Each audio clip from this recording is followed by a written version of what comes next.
Greetings, YouTube. This is an article from December of 2023. Daryl George is a black kid, and he wears his hair in braided locks. Quite well done, I should point out. And he was disciplined because he had his hair in locks. Now, I don't need to read a lot of the article to know that the reasoning the school is going to give is that because it's distracting. But whether it's a black person wearing their hair in a culturally appropriate way for them, or an indigenous person wearing a mohawk, how a person wears their hair can be very important to them in a cultural context. It can link them to their cultural past, just as if a Jewish person wears a yarmulke or someone wears modesty clothing. These are links to their family's past. Just as some people wear crosses around their neck or stars of David, or some people wear a bindi on their forehead. These are all links to their past, and I don't think they should be policing them in schools. I mean, we had beehive hairdos back in the 50s and 60s, and I can't imagine they were any more or less distracting than locks or mohawks or modesty clothing.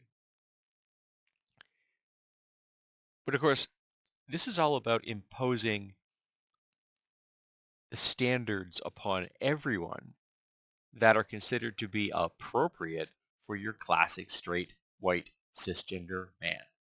That this is the box you have to fit in. And if you don't fit in this box, you will be policed and quite likely be disciplined.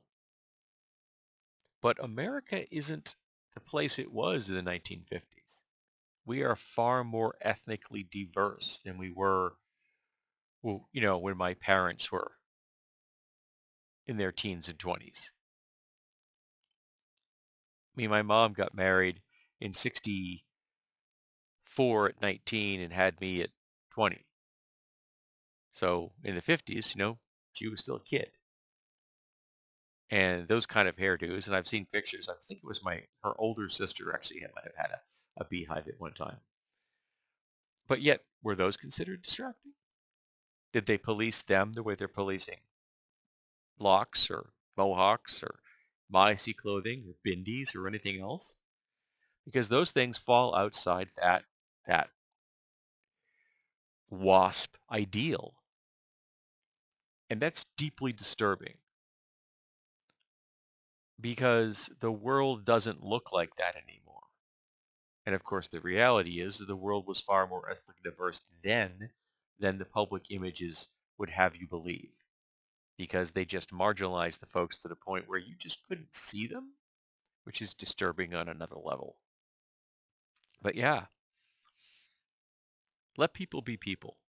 And let's not worry about what their hair looks like or what their modesty clothing might look like, or whether they have a cross around their neck or a bindi, or whether they show their shoulders, for example. That's always a point of contention for schools. Boys can show their shoulders, that's okay, but women that show their shoulders are being inappropriate. And I'll never quite understand that because, misogyny. Stop policing people for not looking the way you think they should look and start just doing your job as an educator and make sure the kids are being properly educated.